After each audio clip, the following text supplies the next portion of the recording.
Hey everybody, I'm Tiffany Smith, and I am here to talk all about DC TV, and joining me is my awesome DC All Access co-host, Mr. Jason Inman. Hey, let's talk about some shows we love, right? Yes, we thought since it was the holiday time that we should kind of just hang out together and talk about the shows we love, because we do it all the time anyway. Yeah, and I make my family watch these shows as well, so it's all good. Let's talk about how dark The Flash got. Because this is like sort of the bright, cheery show. We see the Flash run fast and we're like, yay! And then Zoom just trounced him to the point, and like, it was like near tears. You're just like, what are you doing? It's just the mask itself that Zoom wears, where it's like, it was so funny because Andrew Kreisberg sent in a drawing. This is what he does to the production team. Okay. He'll do a little drawing and be like, I think this is what Zoom's gonna look like. And it looks like a child, like a 3-year-old's drawing.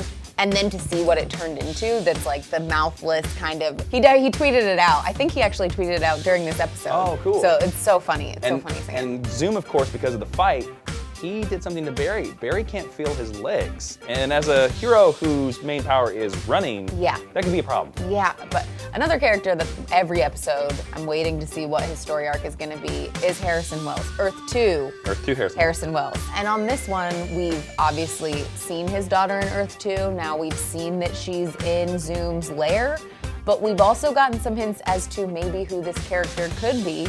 Her name is Jess, maybe Jessie. Yes. And you said you heard another little hint drop as well. He says a piece of dialogue where he says quickly, like very quickly after she says, oh hey, and he's like, oh Jess, and then he goes, quickly, like very quickly, like they're setting up Jessie Quick, the speedster, the daughter of Liberty Bell, a classic JSA character, and also a longtime ally of Wally West. Yep, and it's definitely the parentage of Jessie is different on the show. Well, of Harrison's her dad. Of course. In the comic books, that's what, you know, but it's really cool because this season we're getting a lot of those Earth 2 JSA. We got Jay Garrick, we got Atom Smasher, and now we're gonna get Jessie Quick. That's such a really cool. And in tonight's episode, Guerrilla Warfare, Grodd's coming back.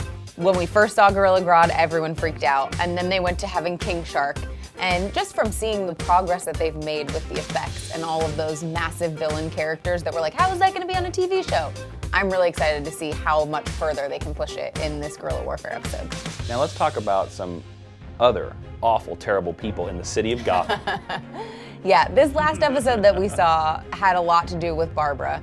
And I think it's been really cool to see her character arc on this show, because when she started the show last season, definitely not the person that we see on the show now. No. So a lot of the episode was about that, and then obviously seeing the new character arc for Nygma, because now he is becoming so much more of that Riddler character. I mean, I was so fascinated in this episode about how Theo kept holding over the identity of the killer of the Waynes over Bruce, and how obsessive Bruce became about that. Because in the comic books, Joe Chill killed the Waynes. Now in Gotham, the TV show, it could be anybody. I mean, it could be Silver St. Cloud. Yeah, well, and they keep doing this and surprising us on Gotham, where it's like, we know what the storyline is with these characters in the comics, what is it gonna end up being on the show?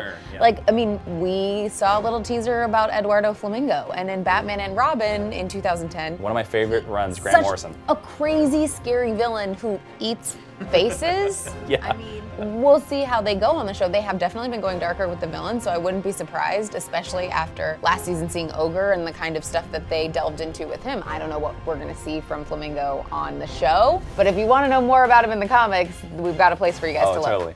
And speaking of darkness, iZombie. Now, Liv and Major are kind of having some problems with the relationship. Like, how does a human date a zombie? How does that work? Most people have relationship problems, and it's like, I really like comic books, and I really like video games. How are we gonna make this work? And this is, I'm a human being, and my heart beats, and the other person is like, well, I'm dead-ish. Yeah, and you don't know if you could trust your other partner. Your other partner every once in a while might be like, brains. You know, you don't know. You don't know if you can trust them. Sleep next to that every night? You get in a fight, and they're like, I'm just gonna chomp on those brains. But also, speaking of the big villain of the show, Blaine killed his grandfather. Really weird. A lot of family problems there. And then also, Major, he tranked Blaine's dad and then threw him in the fridge. Yeah. Which, I mean, Major's just doing his job, rounding up those zombies. I think it's been really interesting seeing the dynamic between Blaine and his dad, because obviously Blaine is no longer a zombie. How many people do know that? How many people don't? And his dad is obviously a zombie.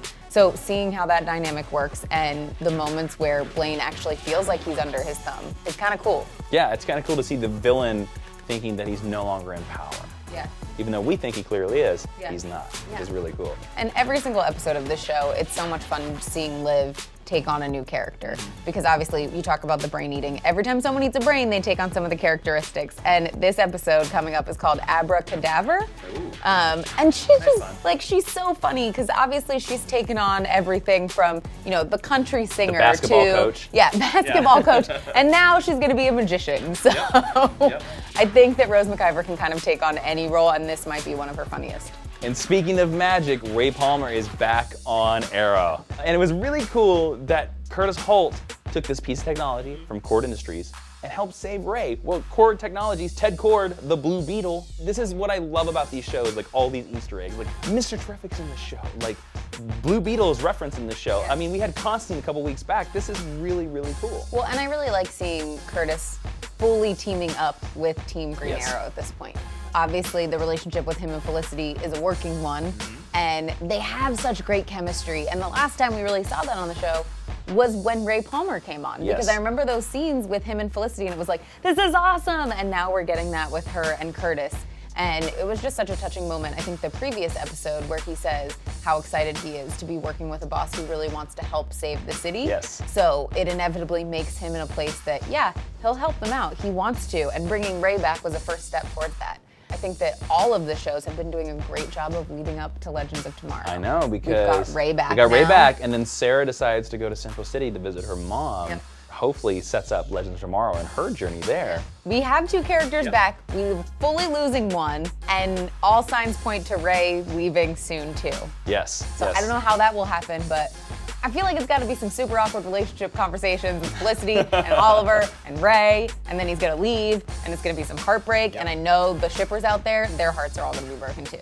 And this week we're gonna deal with Thea dealing with her bloodlust again. It seems like the Lazarus pit is never gonna let her go. She's always gonna be paying for coming back to life from the Lazarus pit. I think it will be really interesting too to kind of see how they deal with the bloodlust issue with Sarah and how they deal with it with Thea, because obviously there are going to be some differences there, but are we ever going to get back the Thea that we knew from before, or is she always going to have this issue and she's going to have to go on the rampage and take out some super bad villain and be like, it's okay for me to kill them, right? She can be Team Arrow's secret weapon.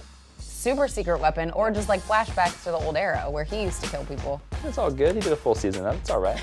But I will definitely be keeping my eye on Thea to see where she ends up after all of this bloodlust craziness. Definitely. All right, you guys, well, that's it for this edition of DC TV. Make sure you check out all of those shows and let us know what you guys think in the comments below. See you soon.